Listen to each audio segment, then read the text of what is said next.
So, welcome to this morning's Black Man Spy, day 27th, U.S.-Iran war update. You might have noticed I've segregated the U.S.-Iran from Israel, because Israel's having their own whole thing going on here that barely involves the United States. Whatever they're doing, I cannot see. There's no daylight between the United States and Israel, but they are fighting a war in southern Lebanon that is completely and wholly different from what everyone else is fighting. Yeah, get that espresso ready there, Kath. I got mine. And today, Jacob, we know that you've just got a paper cup from some imbis in southern No, no, Germany no. on your way. I brought this for the trip. So Okay, this is my thermo mug for the trip. okay. And what's Nothing yours? fancy, but it works. Okay. Wajeeh, Local what do you? handmade. Oh, yeah, is there a camel on there? Looks like there should be a camel on there. No, Okay. I wish. Well, today I was No. It's exceptionally lazy. Minnesota. I actually have a coffee cup wall, and I didn't want to entertain you with the Petite Prince or something like that. So I took a Rachel Maddow show cup, this is the cup I got when I debuted on MSNBC. My first show was Rachel Maddow's show, and she brought me on MSNBC as a contributor. She's the one who recommended me. And so I keep her mug and my Joy Reid mugs and my, Melissa Harris Perry and Chris Matthews, all the people that are no longer on MSNBC. I have all their mugs that I keep in the house. So, and the funny thing is, they always put one in front of you on the table. I'm the only person to steal it. I was like, hey, can I have this? Thanks. Bye. So, Talking all right. Malcolm, Yes, we're Jacob. up to 1,000 viewers now. I'm just noticing we're up to a I guess it's 1,000. time to get to that brief, people. That tells me Let's people get are really cracking. waiting for this brief. Let's get cracking. I know you want to get onto your little show. We are going to keep this under an hour today, including questions. So, first things first, casualty board.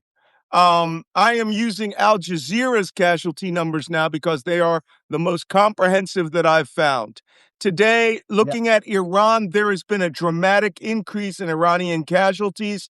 The International Committee of the Red Crescent and the Ministry of Health have raised the number from 1,500 to 1,937 people killed in Iran, 24,800, exceeding the 10,000 estimate we had over a week ago. That means they're finally getting in there and counting. And of course, that includes members of the armed forces, but also civilians. I've been reading some pretty stark things coming from civilians. One thing that I noted that was a little interesting that jived with something Donald Trump or Pete Hegseth said about 2 weeks ago, there have been multiple confirmed strikes on Iranian hospitals. I mean, you can't fake a building that was a hospital that's half leveled. Pete Hegseth made this statement 2 weeks ago that if we see any protected facility like a hospital or a mosque or a school, we will strike it if it has any military capability.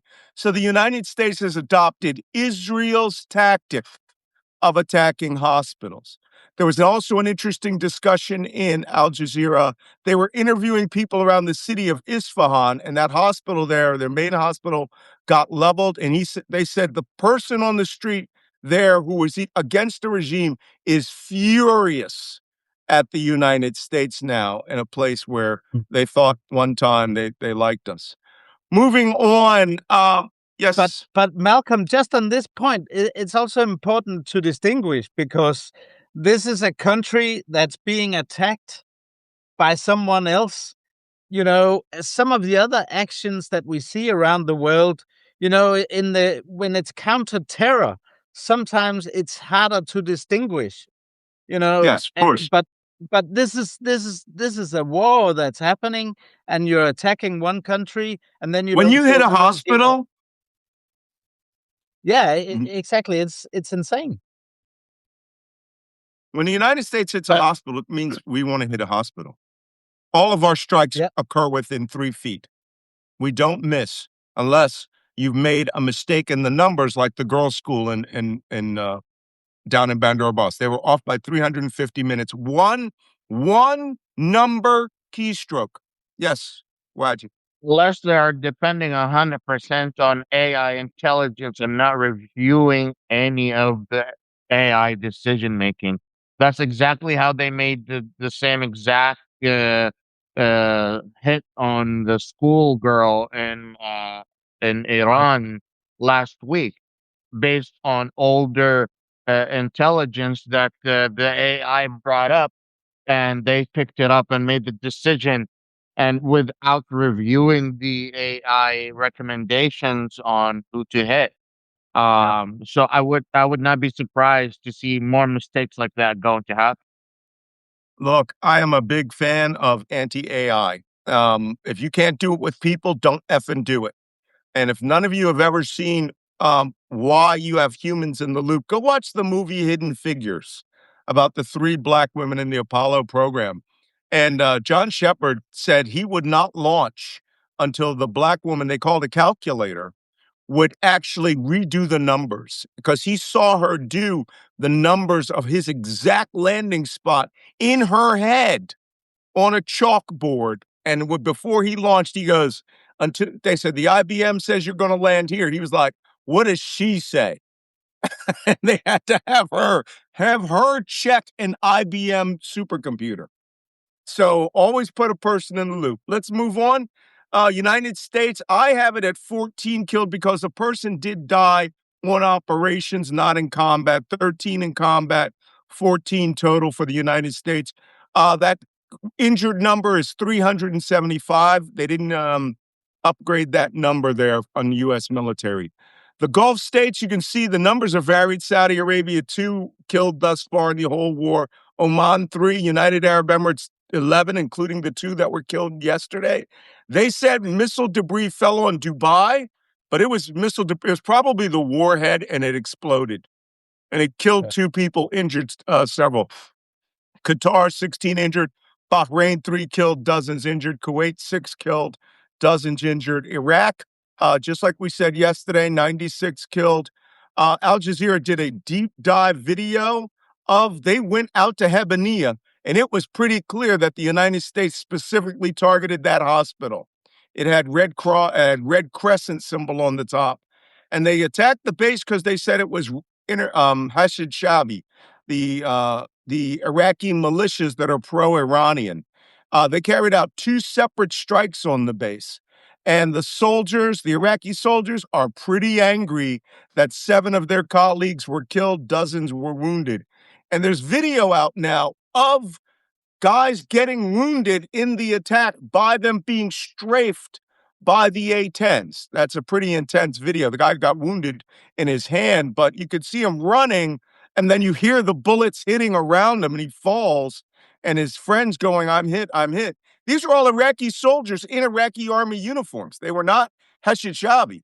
So whoever put that out, this is one of those circumstances where Pete Hegseth is flipping the bird at people and doesn't care. And this could end all U.S. involvement in Iraq. You could see a circumstance where Iraq is get out, get out now.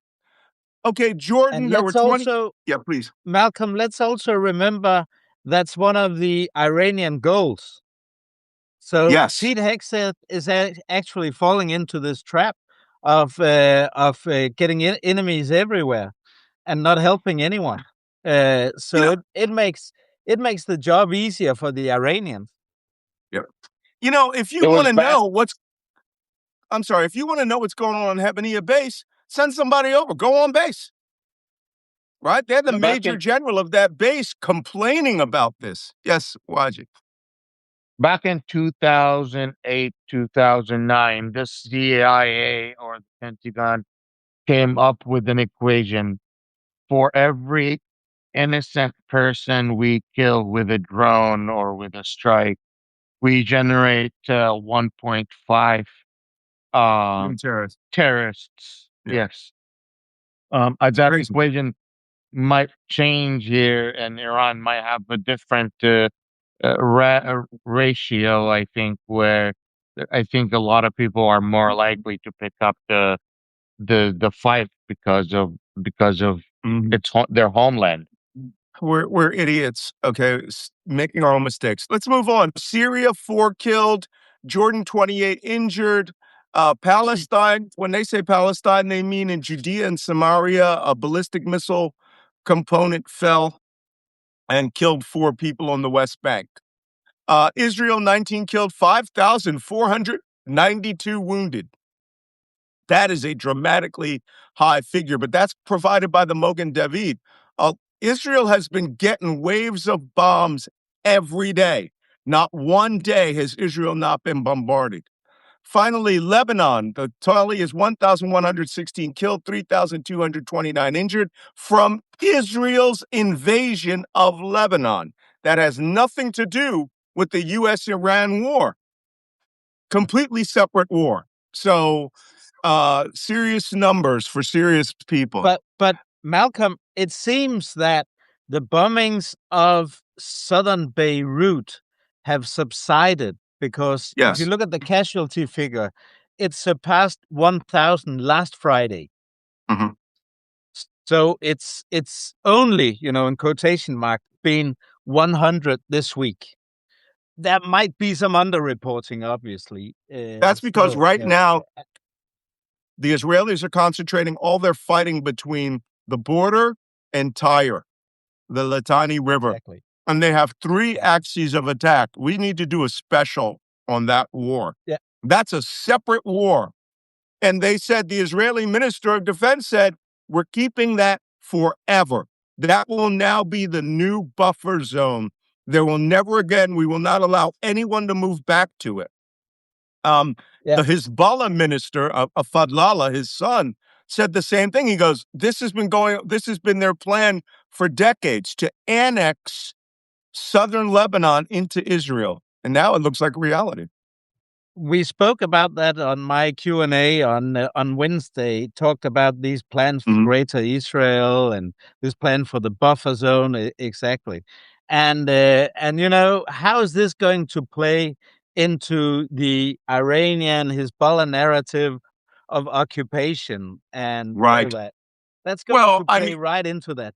So even though well, it, Hezbollah was under a lot of pressure in Lebanon, they have this opportunity now to get back in the game and gain some popularity again, unfortunately. yeah, tell me about it. All right. Let me Uh, check our bookmarks because, yes, Wajeeh, please. Let me know when you're gonna bring up the oil prices. Well, I can bring up the oil prices right now. What's going on with oil? Very Well, interesting what's happening with oil. the journalists I'm following that are experts in oil, they're saying if the war continues to June, which it seems like it would, Uh, oil price would be around $200 a barrel, which bring your gas tank price in the United States per gallon low at 7 and a high of 10 normal. Like that would be your base price in the United States for oil prices at the gas pump mhm. per gallon. So that's not looking too good for Americans or for the rest of the world. It isn't. It isn't based on these things. Al Jazeera and CNN did a very good. No, it was CNN did a very, very good analysis of what appears to be very deliberate market manipulation by Trump. And they said they can base all of his statements are made with the intent to get generally 48 hours, right? These Friday things, and they actually show how the gas prices go up, then down based on a Trump statement. They hold until a Friday. Trump does something crazy. The market can't do anything till Monday, and then it shoots back up on Monday. And he's already with another statement like the war is over. We intend to not Yeah. do anything. And they said it's so blatant manipulation. Oh, actually, I think I have it here. Here it is. It's 5 minutes. I'll play that later. Let's move on. As you all know, even though it's not just Fez Friday, right? It's let's gotta put that Fez back on, right? Oh, It's not just Fez Friday, it's Taco Friday. where's As you all Taco know, Belter? Morning Taco Taco. Friday. As a matter of fact, every day is Taco Friday with Donald Trump. As you all know, we were on the timeline counting down to tonight at 7:55 p.m. and we were supposed to that was the end of the 5-day extension for attacks on the energy infrastructure of Iran if they didn't open the Strait of Hormuz. This is the second time he's done this. The first was 48 hours. Then he said, "Oh, the negotiations are so awesome, and they gave me a gift. I extend it to 5 days, 5 more days, which is today." And as everyone said, it was going to close of business on Wall Street, right? Close of business on Wall Street today. Well, let's look at the latest statement. All I have to do is type in Taco Trump and uh, Bang, it comes up. okay, everyone's doing it. And let me see. I'm getting this. Oh, I'm sorry. I didn't get the latest. I got the taco chicken. Oh my God. Just the comments, right? Loser, loser, loser, loser. And what I wanted to get was here it is. I'll show you. This is New York Times, so that because some people are like, "What is your source? What is your source?" I only use legit sources. When I tell you it's propaganda, it's propaganda. Trump extends the deadline again to open the strait Yep. or face strikes on the power grid, and it was supposed to be today. Yesterday, he extended that 10 additional days to Friday, April 6th, close of business. All right. Yep. Like do I look stupid? Imagine. Y- Yeah, yesterday he was on Fox News, and they're like, he's explaining what how he came up to that decision, and he's like, the Iranians begged me for 7 days, and I because they gave me the gift of I the ships, the gift of the ships, I decided to be generous, and I told them 10 days. Like, where are you coming up with this? You guys are, I'm sorry, but there are some memes out there people need to see. But um, let's hear it. Actually, I want to play that clip because you know what? Don't believe me, believe Trump. So here's the tweet that he put out yesterday. For those of you who didn't see it, as per Iranian government request. And the Iranians are looking around, oh, well, what? you know, please let this Like, statement serve to represent that I am pausing the period of energy plant destruction to Monday, April 6th, 2026 at 8 p.m. Eastern Time. Talks are ongoing, despite erroneous statements to the contrary by the fake news media and others. They are going very well. Thank you Yeah. for your attention to Beautiful. this matter. thank Yeah. you for your Okay. attention to this. And immediately, Wonderful. the national meme was Trump always chickens out. Taco. Sam says it's taco every day. Yeah, it is taco every day for Trump. And that's his game. This Yeah. is literally his game. So here's the part I wanted to play you about oil manipulation, because that and the description of what the gift are the significant activities of the day. This is Richard Quest. Richard Quest is without any question one of the funniest, but also one of the savviest media guys out there. Pay no attention to his sexual life, right? This is the guy who got caught like on meth and drunk in Central Park in like a bondage outfit. But now that I've put that into your head, listen to what he has to say about oil manipulation. This is about 1 minute, 30 seconds. Notably, it was before markets opened earlier this week when the president had some other statements seemingly meant to calm them, rosier comments on the state of the war, or at least a willingness to discuss diplomacy. Is that a consistent pattern that you've seen from the president's statements in recent weeks? Jim, from where I come from in Northern England, we have a saying, let's call a spade a bloody shovel. And you just got to call it as it appears. And here, there is no doubt that when the heat gets really hard in the market, something happens.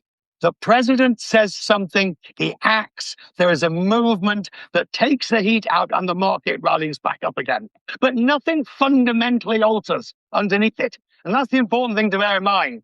And in fact, arguably, the underlying movement is deteriorating and worsening. All that's happening is the market is being teased, if you will. It's being sugar-coated, manipulated with a small m. It's being told things it wants to hear, and as a result, it goes back up again. You can't necessarily say that, and I wouldn't say that's the president's motive, because I don't know.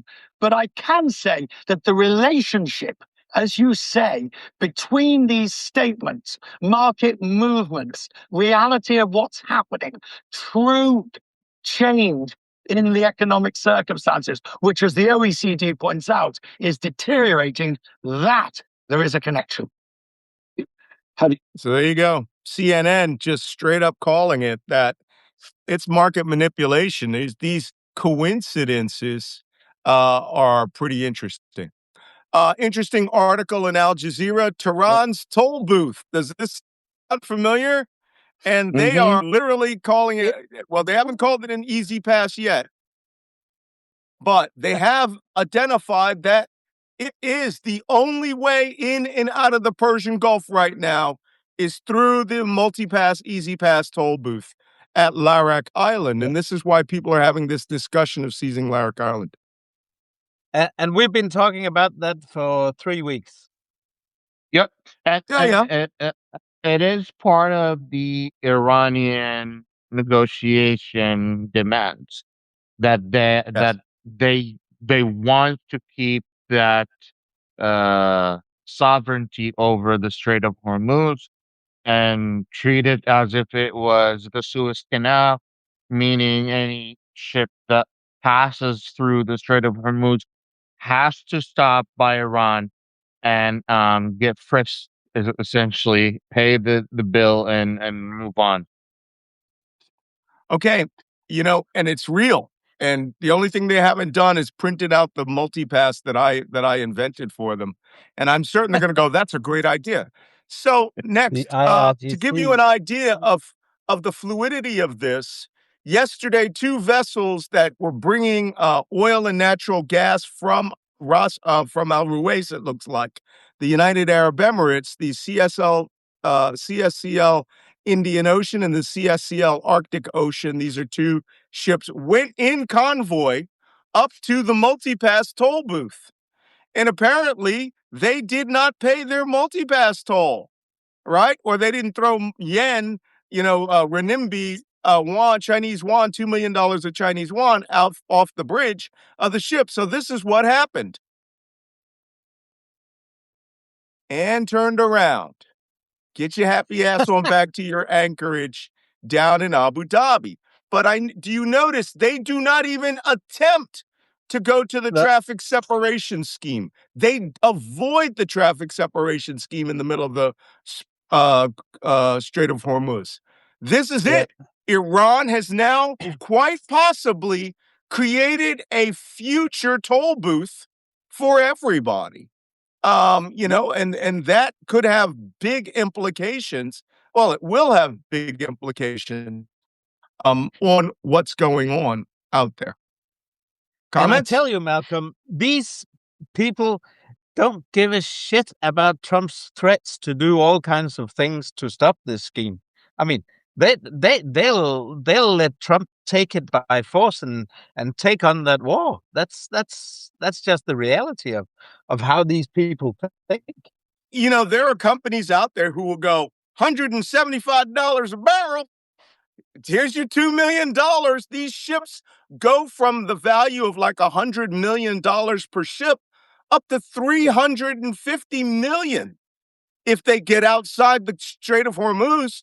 I mean, that's like throwing a €1 coin into the bathroom stall at a German, truck stop. You got to pay Yeah. it to get in. And $2 million is nothing. That's a bargain. They'll probably double it here soon. Yeah. Wajeeh? I think that the Iranians have successfully taken control of the Strait of Hormuz. Mhm. And the ship that looks like it got its sorry ass back where it came from. Um, Yeah, and with his legs between its tail. Uh, exactly. I just think, like, it's Assad, like, countries like Saudi Arabia have been preparing for situations like this for about like 20, 30 years, where they have the situation status of no, the Saudi strategic pile of oil. They Mhm. have uh, they have many underground bunkers or mountains filled with oil. um, and the head of or the minister of oil refused to comment on how much oil we have in that security reserve. But Mhm. from my own investigation, it doesn't look like that oil will be available for global market. It is much more like the security oil reserve that the United States has. So each country now is digging in and has to use what they have. They're not depending on any shipping containers moving from anywhere Yeah. because it's just unstable and they're all preparing for war. When you Yep. see countries refuse to ship and sell their oil, that means they have a national security situation, and national security situation regarding war and oil is just you can't have ships, you can't have plane, you can't have infrastructure without that oil. You just need to have that oil. Or medicines. As you recall, India is suffering because its chemicals they use. India is the largest generic medicine company in the world. And if you get your medicines, it says, some small shop aspirin or some small shop acetaminophen or Walmart or aspirin. That's generic. And most medicines today are generic. And India is the largest producer of generic medicines. Most of the chemicals they use come from Qatar and the United Arab Emirates. So they're saying we're going to have a massive shortage of generic medicine if they don't get the oil and chemical byproducts from the Gulf. That being said, let's move on. I want to go on Iranian attacks yesterday. There were 3 ballistic missiles fired at Jordan yesterday. They were intercepted. Kuwait's Ashueba port got hit by a ballistic missile. Actually, let me go out to the big board here. I know you guys want to see this on so I can point to them. So we'll go to Google Earth and get you a good view of how big this war really is, right? This is not something that's small. This is serious business in terms of throwing ballistic missiles. While that comes up, we'll talk about this. Israel, they didn't get them. They haven't reported the number of missiles that hit it, but they say Israel got 2 waves of missiles. That means 2 or 3 more, you know? Oh, that's interesting. Somebody said, my comment of the date of April 6th coincides with the arrival of the Navy's special operations ship that was moving in out of Singapore. That's a expeditionary sea base, ESB, that is coming out. Okay, Saudi Arabia, no, United Arab Emirates, 6 ballistic missiles yesterday, 9 drones. And that, let me tell you, they got it in for the UAE. They just hate the UAE. The Hmm. UAE has received more missiles than even Israel. Even though they use, 370. even though the Iranians use the UAE as their money washing machine. Yep. Yep. Well, that money ain't good enough. Since the No. beginning of the war, the UAE has received 378 ballistic missiles, 1,835 drones. And that leads me to believe there's a lot of things that are getting hit that we didn't hear about, Mhm. But interesting component of that war. On the Iranian side, the Iranian news, IRN, has reported that the government, the IRGC, has done a call-up of all IRGC members, all Artesh Army members, all members of the armed forces, even if you have lost your base. Everyone is coming onto active duty and getting rifles. They are claiming they are doing a 1 Probably million... also the Basij. The Basij, that's right, the volunteers. You're right. As a matter of fact, they opened up the Basij to 12-year-olds. That's right. That's right. Oof. So That's now, right. for those people who kept, and I see this in the comments all the time on Twitter, they don't know we got a lot of airplanes. They got 1 million men. And you know what? I've seen their offensives. When they're serious, like the Iran-Iraq war, 100,000 men not thrown at the Iranians or Iraqis in one morning was no joke. So if they want to lose 5,000, 6,000 guys to retake an island, they have that capacity. Okay? I mean, we got to take that seriously. Next, United States. Can we go to the Gulf states if we're gonna about since they were hit, or are we gonna do you have a segment for that coming up with GCC? Oh, do you have other bases? I had just Israel, Kuwait, Jordan, and UAE. Oh no, I was going to talk as a response to these attacks. Do you have a segment for that? Yeah. Or Let me get through the U.S. component here, okay. and you can have the rest of the show. Right now, I'm going to show you the chart. The political talk has turned away from invading Kishem Island, although right now, any of these islands, I'm sorry, I'm going to show you the map.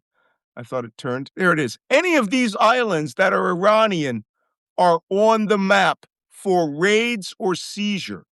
But the political talk in the White House is now these 3 islands, Greater Tum, Lesser Tum, Abu Musa, and the other one is Larak, but I don't believe it because Larak is just too close. You're surrounded by Iranian bases and rockets, mortars. But these 3 islands, they're saying, have a political component that is legitimizing the United Arab Emirates' claim to them. The Shah of Iran invaded those 3 islands in 1971 when he was America's darling sweetheart and seized those islands from the United Arab Emirates.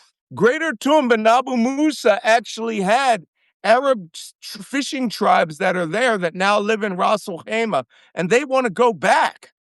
And so the talk is now that we will seize those 3 islands and make it legitimized that we're returning them to the United Arab Emirates, and then immediately turn those into fortified American bases and move air defense out there so that it now protects the UAE further out. The only problem with that is they can bombard the shit out of that base. They're tiny, right? I mean, they're really small. So, this may be the political out that they use where they say we're not invading Iran. We are reaffirming and bringing back the United Arab Emirates' stolen land. Yep. And for anyone who's too clever by half, that might sound like a good idea, but that is going to just make everything go crazy anyway. So it's no solution in the first place. They'll keep control of the Strait of Hormuz. They will go nuts and destroy the UAE oil infrastructure, etc., etc. So Yep.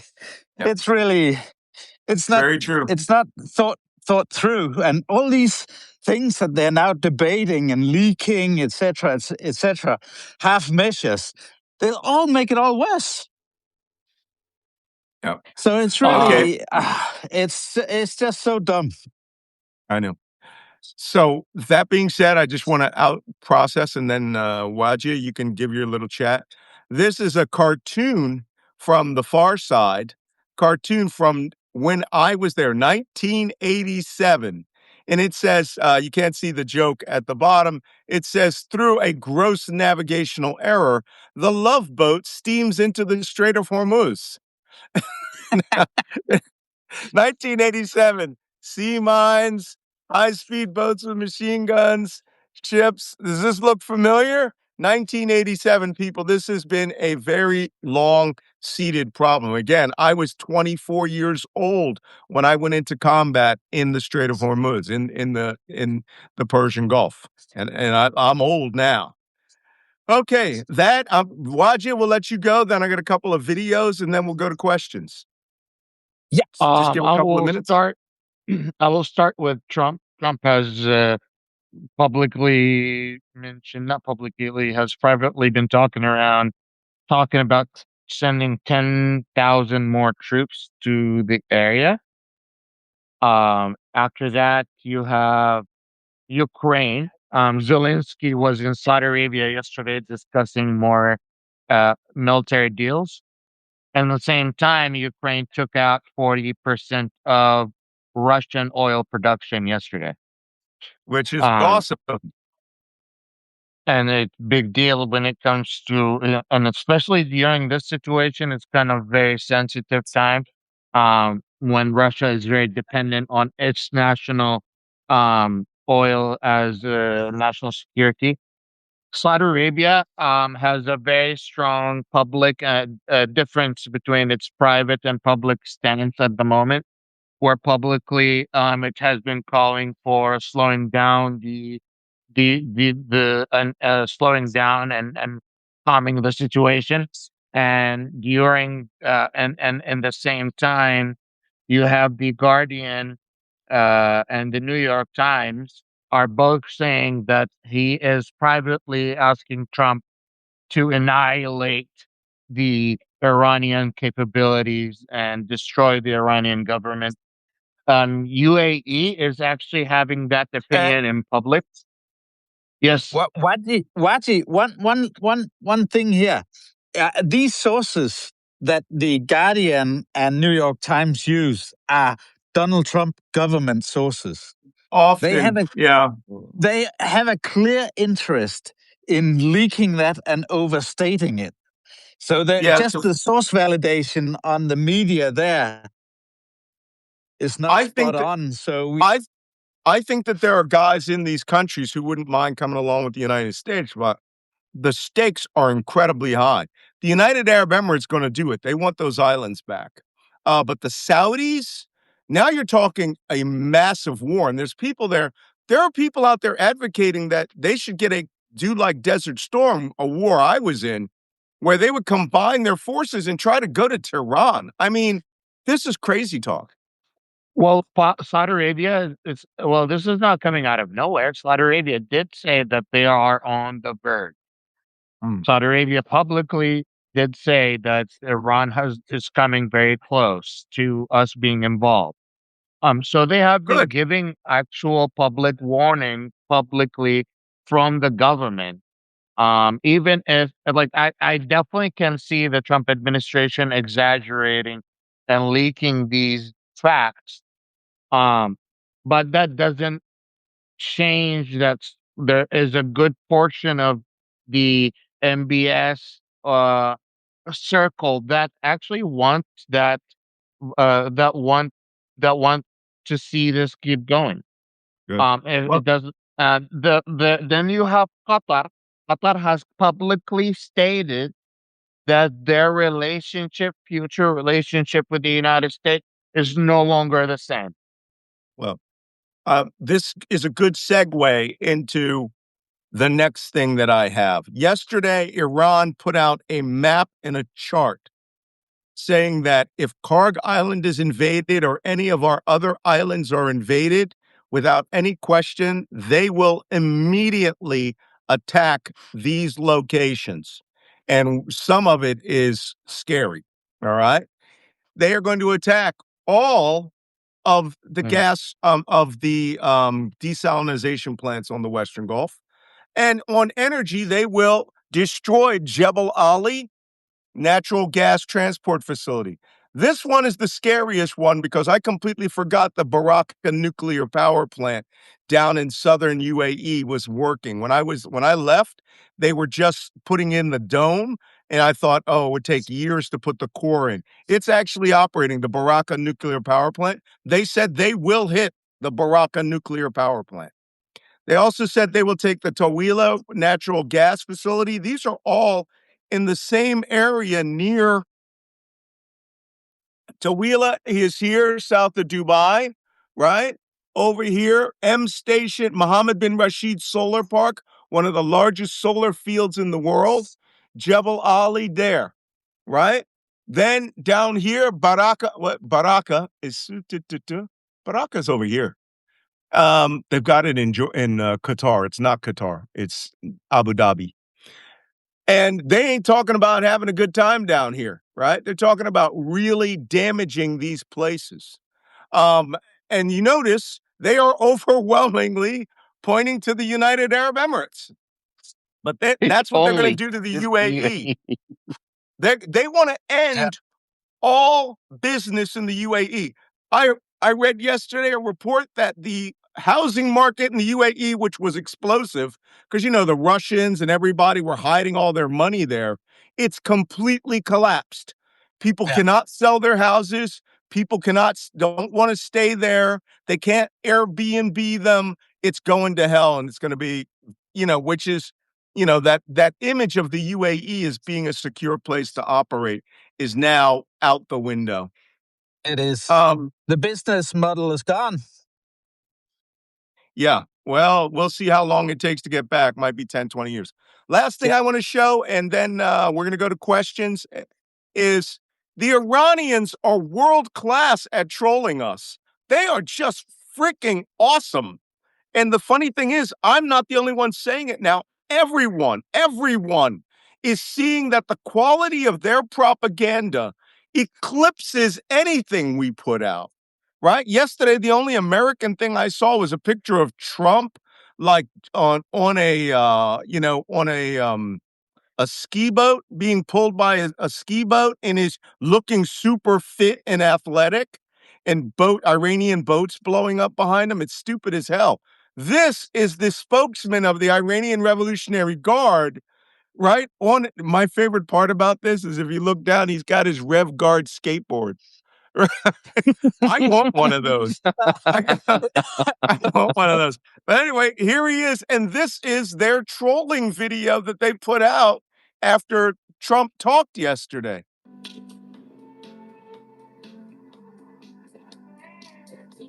That looks like some pomegranate juice.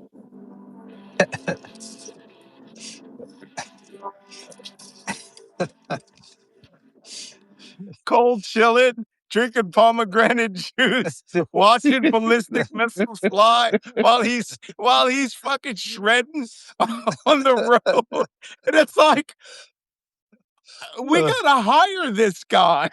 Why are we not going? The CIA should be like, yo, I don't know who you are, but we got more money. All right? I mean, they're really good at this. Okay, this video yesterday, it's only about a minute, started playing on Iranian television in the mobilization of their armed forces. Do not ignore this stuff. I try to explain this to people. Everybody's oorah, Americans are awesome. All right? These guys have people that will fight us. They will. And they will kill us. And when you least think, this isn't Hamas, right? These guys are in a country the size of the American Midwest, and there will be 1 million of them. There will be at least 250,000 who will be dying to run out there. So this video is an old video of the Iranian army. I'm going to play it for you because all I want you to do is ignore the helicopters and the airplanes. They don't exist anymore. But everything else is legit. Scuba divers, placing limpet mines on ships, these guys in underground tunnels. It's real. And if you think that those people won't fight, then you are just surrendering us to danger, right? Let's check this out about a minute. This is not Saddam's army. No, it ain't.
Okay.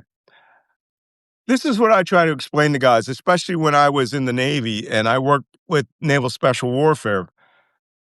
I'd say, yeah, go kill those guys. But you better respect that they have the option, they have a chance to kill you. And it's when you disrespect their culture and disrespect the potential as a war fighter. A lot of people say, oh, we destroyed the Iraqi army in 3 weeks. No, you didn't. The Iraqi army disappeared at a predetermined signal. Right? Yeah. Left, 85% of them were Shia. They just walked home. The rest of them disappeared on command and then killed 4,500 U.S. soldiers in an insurgency. On command, they disappeared. They prepared for almost 8 months to have a commando guerrilla war. They buried over 10,000 weapons caches in that time of artillery, rockets, machine guns. Don't think that these guys can't bite just because we have cool gear. They are proving that, ask the democratically elected government of Afghanistan how it went. Oh, I'm sorry. It's the Taliban. And now they're wearing all of our cool guy gear, right? And crashing their helicopters. Other than the helicopters, the parachutists, and in the airplanes in there, all those capabilities exist. They have a naval commando force. You'll be sitting there going, oh, there's no way they can come get us. Next thing you know, those freaking kayaks they have are landing on Karg Island, right? And are blowing shit up. And you're like, I didn't think they could do that. Don't think they could do that. Assume they could do that. Predict that they can do that. Then fuck them up when they get there. But our biggest problem is often cultural and racial. What do you think, Wajeeh? I think that again, I put out an article yesterday on my profile trying to explain the mentality of the Iranian soldier. Mhm. The whole atmosphere that the Iranian government have used to use the Itna Ashari, the 12 Husseini Shi'i ideology to Missing Imam. instill the jihad and willingness to go and above and beyond. So if it's a kayak, they will get on a kayak. Dude, if it's swimming on their own back and having the bomb on their back, they will do it. I always Yep. hear this statistic that 40% of the country are young men under the age of 24. I don't know about you, but a lot of young guys want to fight. They want to prove themselves in war with their friends. It's the entire premise of Hamilton, right? That everybody wants to go out to prove themselves, and that you will find hundreds of thousands of young men that will join this war. right? And by Yeah. saying, oh, by the way, somebody mentioned to me in a comment about 12-year-olds being allowed to jihad, right? There's a reason for that. They're not going to use them as suicide bombers. You know what they're going to use them as? Motorcycle and scooter couriers. And that is the most Yeah. secure communication there is.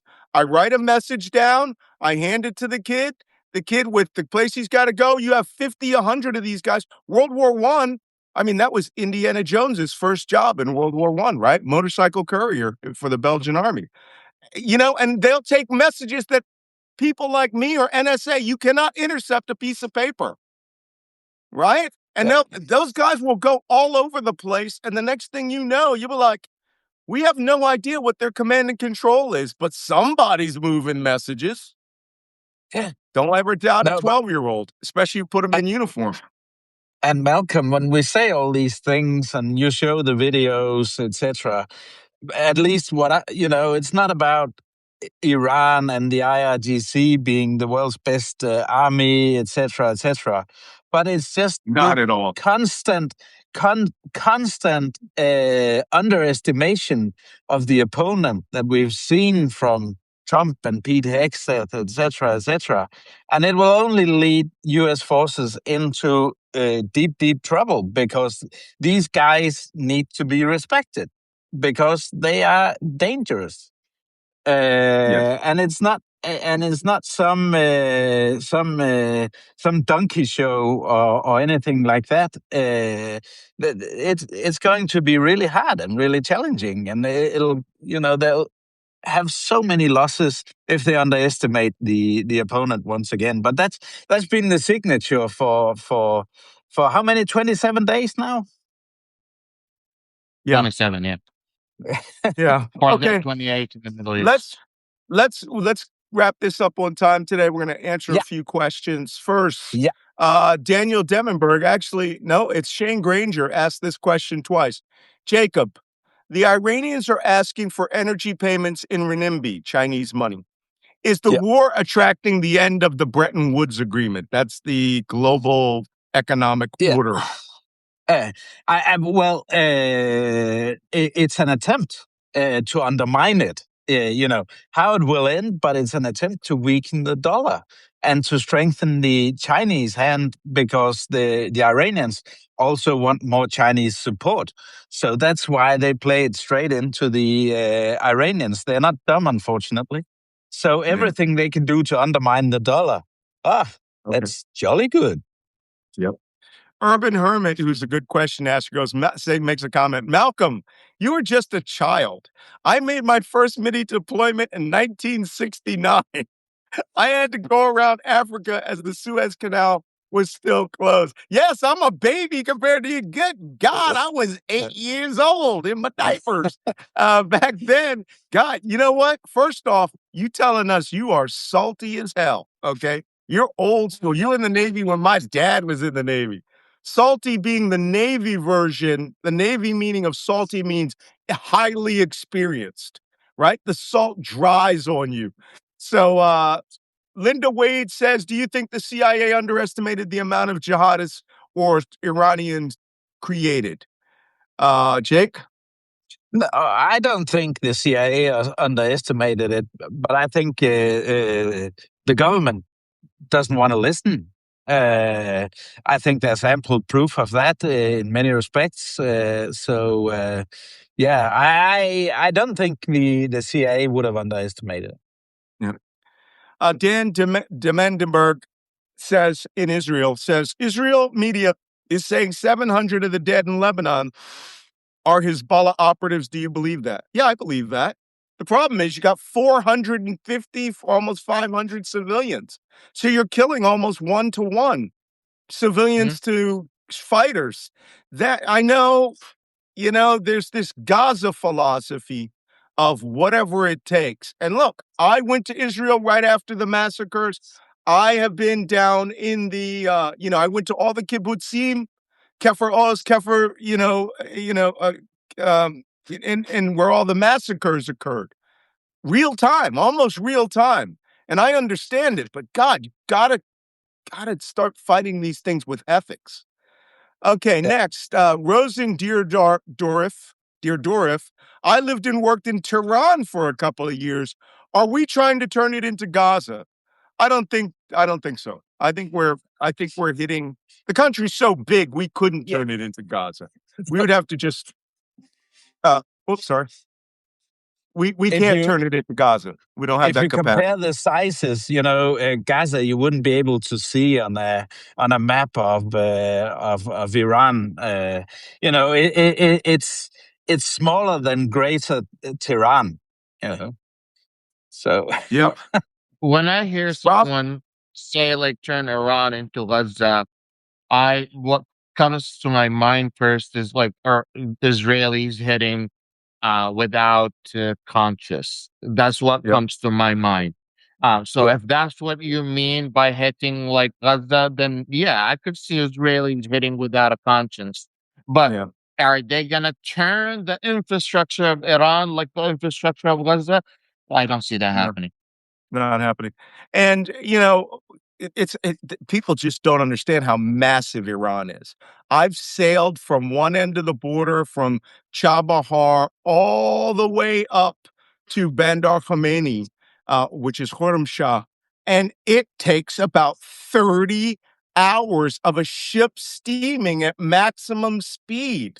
30 hours a day and a quarter just to go across their right-hand ocean border. That's long. it's Okay. it, it's it's bigger than Iraq and Afghanistan put together. Yeah.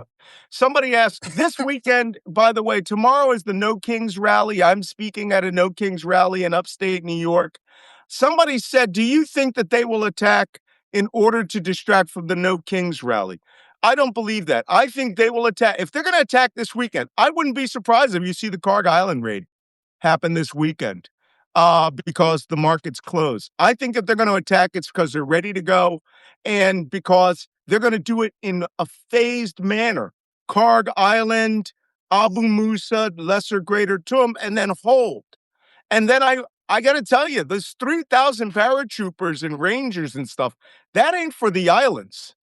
That's clearly for either Yazid Mountain Ballistic Missile Complex or Isfahan, or Fordow, or Natanz nuclear weapons storage. And as I said yesterday, bring backhoes because that force is too large for anything in the Persian Gulf.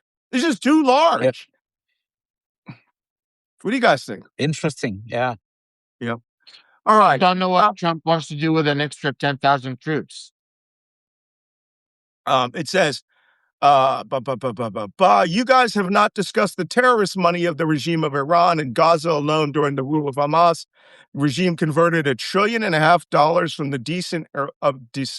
from the descent of Iran to build Gaza, the largest killing fortress in the world. Well, a lot of people funded Gaza. The Emirates, the Saudis, and now they're talking about turning it into Jumeirah Beach residence. You still can't ethnically cleanse 2.2 million people. So, um, Iran funded a lot of it, but so did a lot of our allies. Qatar gave a lot of money. Now we know something about it. And believe me, I mean, I was right off Gaza when I went. We accidentally, funny story, accidentally drove to the last Gaza checkpoint of the Israeli army. And the soldiers were looking at me like, hey, man, where are you going? I was like, oh, we're taking this road up to Kfar Oz. He goes, that's Indian country. That's no. You drove into a part of the place that was literally overrun by Hamas, and it's now an open kill zone. And I was like, so I turn around, and then you saw a black guy driving there. He's like, yeah, you turn around here. And looking right at Gaza, I could see, it was a kilometer of before the high rises, which were all blitzed, were there. Okay, that's it for today. We've gone over just a little bit. We didn't go over an hour and a half. Thank you all for coming. For those of you who are watching this on YouTube, subscribe to YouTube channel. We're trying to get up to 200,000 followers on YouTube. If you are watching this on Substack, please touch that gray button up top that says Black Man Spy. All of the subscription boxes will pop up. Subscribe to Wajeeh Lion, who is raising his finger. What's up? You want subscribers. That's what he's raising his fingers for subscribers. And Jacob Kaarsbo, subscribe to him as well. If you want to make comments, if there is an attack this weekend, I will be doing first. If it's really an emergency, I'll do an open live. If it can be controlled, I will do a paid subscribers live because you really are supporting me. You're supporting Jacob. You're supporting Wajeeh. And you deserve to get my deep dive off the top of my head analysis first. And somebody keeps asking for a tour of this room. I will have to do a tour of this is my writing office. This is not my man cave. I actually have a man cave called the Man Skiff because it is actually a skiff rated to the secret. So, and all my I love me stuff is in there. So that being said, thank you for coming to Black Man Spy Day actually 27 update. See you all tomorrow. See you all. Thank you for having me. Have a good one. See you tomorrow. Bye-bye.